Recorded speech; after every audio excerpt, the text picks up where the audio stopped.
Assalamualaikum warahmatullahi wabarakatuh. Apa kabar teman-teman semua? Mudah-mudahan sehat selalu. Amin ya robbal alamin. Nah teman-teman, kali ini saya ingin mencoba menjelaskan mengenai 3 kesalahan fatal penggunaan insektisida ya teman-teman, yang akan berakibat yaitu resistensi terhadap hama terhadap suatu insektisida dengan bahan aktif tertentu. Nah seperti itu. Nah cuman sebelum lanjut menonton video saya ini, alangkah baiknya teman-teman untuk like dan subscribe agar saya lebih semangat membuat konten tentang pertanian. Nah teman-teman, apa sih resistensi ya? Resistensi itu adalah kekebalan hama terhadap sesuatu bahan aktif insektisida. Misalnya teman-teman pernah melakukan penyemprotan atau penanganan hama menggunakan insektisida A, itu sangat ampuh atau sangat mampu untuk mengatasi ulat gerayak atau sundep atau yang lainnya. Akan tetapi akhir-akhir ini insektisida A tersebut tidak mampu atau kurang ya efektif digunakan untuk mengendalikan ulat gerayak atau penggerek batang atau yang lainnya. Nah seperti itu. Nah itulah yang disebut dengan resistensi ya kawan-kawan. Kekebalan hama terhadap satu bahan aktif insektisida. Nah sehingga kita sering jumpai juga ya di lapangan atau di petani ya, yang beranggapan bahwasanya insektisida A sekarang sudah tidak ampuh lagi, tidak mampu lagi mengatasi hama tertentu, yang mana dulu insektisida A itu sangat mampu dan mumpuni mengatasi hama tertentu. Nah kawan-kawan, nah seperti itu. Jadi itulah yang disebut dengan resistensi atau kekebalan hama terhadap suatu insektisida ya kawan-kawan. Nah jadi pada pagi hari ini saya ingin mencoba menjelaskan 3 kesalahan fatal ya petani ya yang menggunakan insektisida yang berakibat kepada resistensi hama, kekebalan hama terhadap suatu bahan aktif insektisida. Nah seperti itu ya teman-teman. Nah yang pertama kawan-kawan ya, kesalahan pertama yang sering dilakukan petani yang akan berakibat resistensi atau kekebalan hama terhadap suatu bahan aktif pestisida atau insektisida, yaitu yang pertama yaitu kesalahan rolling bahan aktif ya kawan-kawan ya. Jadi yang pertama itu kesalahan rolling bahan aktif. Misalnya untuk di fase vegetatif ya, fase vegetatif kita menggunakan insektisida manuver. Terus di fase generatif kita menggunakan insektisida Narahipo. Nah meskipun kita beda menggunakan merek dagang insektisida, akan tetapi kalau kita pahami manuver dan Narahipo ini memiliki satu bahan aktif yang sama, yaitu dimehipo. Nah meskipun di sini untuk Narahipo SL-nya lebih besar ya, dosis racunnya lebih besar kawan-kawan. Akan tetapi di sini sama-sama yaitu memiliki bahan aktif dimehipo. Sehingga nanti di fase generatif ketika kita menggunakan Narahipo ini nanti ulatnya yang ada pada tanaman padi ini kurang efektif kita basmi. Kenapa? Karena memang di awal kita sudah menggunakan bahan aktif dimehipo. Nah seperti itu kawan-kawan ya.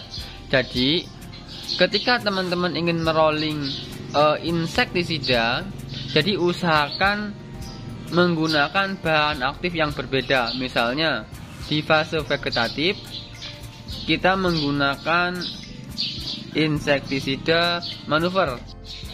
Nah untuk di fase generatif kita menggunakan insektisida regen atau rege. Nah karena regen atau rege ini memiliki bahan aktif yaitu fipronil 50 gram per liter ya kawan-kawan. Nah jadi ketika teman-teman ingin merolling ya insektisida, itu usahakan yang memiliki bahan aktif yang berbeda. Nah seperti itu ya teman-teman. Atau teman-teman nanti bisa pelajari mengenai klarifikasi golongan bahan aktif. Nah itu lebih bagus lagi kalau misalnya mau memakai klarifikasi golongan bahan aktif.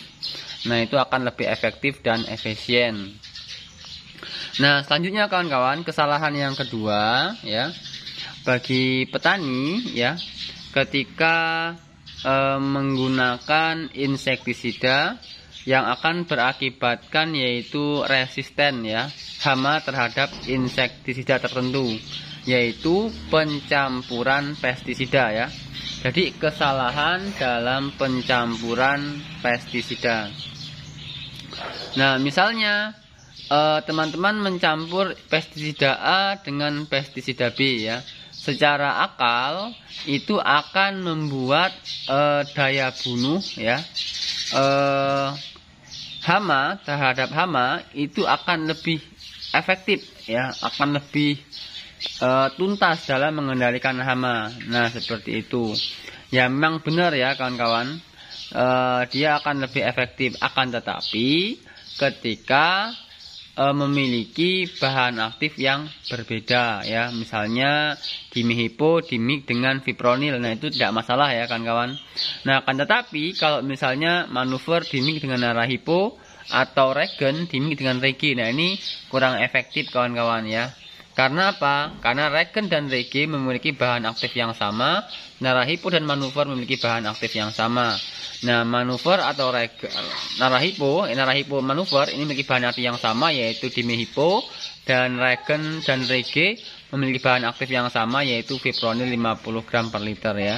Jadi dalam pencampuran pestisida usahakan bahan aktifnya pun yang berbeda, dan usahakan lagi kalau bisa memiliki cara kerja yang berbeda ya kawan-kawan. Nah, seperti itu. Yang poin ketiga ya, yang poin ketiga yaitu pencampuran insektisida dengan bahan aktif atau bahan aktif alkali ya kawan-kawan, yaitu misalnya tembaga ya. Nah, seperti itu. Jadi kenapa seperti itu? Karena alkali itu sifatnya basa ya kawan-kawan, sehingga dia bisa menetralkan racun insektisida, sehingga nanti teman-teman ketika aplikasi insektisida itu tidak maksimal. Nah, seperti itu. Nah, seperti itu ya kawan-kawan, penjelasan singkat mengenai 3 kesalahan fatal ya, penggunaan insektisida ya, kimia yang wajib kita ketahui. Jadi teman-teman usahakan nanti yang terpenting ini mengenai perolingan ya. Nah, itu yang terpenting. Sebenarnya ada tambahan lagi, yaitu teman-teman ketika penggunaan insektisida usahakan menggunakan dosis sesuai anjuran ya, jangan mengurangi dosis ya. Karena kalau teman-teman mengurangi dosis, misalnya kita menggunakan insektisida narahipo ya, dosis dalam per liter itu harusnya yaitu 3 mili per 1 liter. Nah, kita menggunakan dosis yaitu setengah mili per 1 liter misalnya, seperti itu. Maka akan berakibat hama itu tidak mati ya kawan-kawan, dan dia akan menjadi kebal ya ketika kita mengurangi dosis penggunaan aplikasi suatu insektisida. Nah, seperti itu. Jadi teman-teman ketika nanti melakukan pengendalian atau penyemprotan hama pada tanaman, khususnya tanaman padi atau tanaman yang lainnya, usahakan teman-teman dalam aplikasi penyemprotan itu menggunakan dosis sesuai anjuran ya. Dan ketika perolingan usahakan memiliki bahan aktif yang berbeda, dan ketika pencampuran pun sama ya. Jadi kita harus perhatikan. Nah, mengenai pencampuran kita sebenarnya lebih bermain ke formulasi ya, ada WG, ada WP, SP, EC dan yang lain-lain. Nah, cuman lain waktu insya Allah akan saya jelaskan mengenai itu ya, agar nanti teman-teman melakukan pencampuran insektisida itu akan mendapatkan hasil yang maksimal. Oke teman-teman, sampai di sini mudah-mudahan bisa dipahami penjelasan singkat dari saya, mudah-mudahan bermanfaat. Assalamualaikum warahmatullahi wabarakatuh.